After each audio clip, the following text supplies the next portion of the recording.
They didn't have to be told. They didn't have to be celebrated. They knew what they accomplished. 10 years ago, Bubba Tacker could barely recognize the football field he had called home for so long as both player and head coach of the Smithville Seminoles. Just inside of the football field, there are still piles of debris left in the wake of that EF5 tornado all those years ago. Football is just one part of those things that just brought life to the community. People gathered, people celebrated. In just 10 seconds, it was all gone.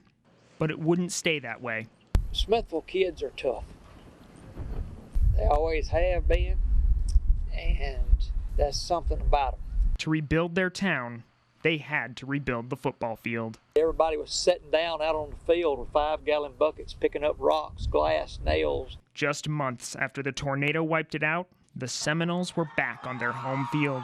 Former running back Turner Sanderson says he can't remember who they played that first game. He just remembers how they got there. There wasn't a school around. There wasn't a rival or an enemy around per se that didn't offer us literally the jersey on their back. One of the school's greatest gifts came from Hatley. Hatley kids are brought up to beat Smithville, and Smithville's brought up to beat Hatley. The storm displaced all students in Smithville. For the kindergarten through 6th graders, it meant the unthinkable, attending school at Hatley. Of course, they had banners up. I think they were all dressed in maroon and white, just to take care of those kids. It was a season of goodwill that will never be forgotten. It meant a lot that there wasn't a missed season. We have achieved something. We are rebuilding here. As a community as a whole, that's something to smile about. In the days just after the tornado, Tacker remembers getting a call from an elderly woman in Tremont. Told me she had something in her yard that belonged to us and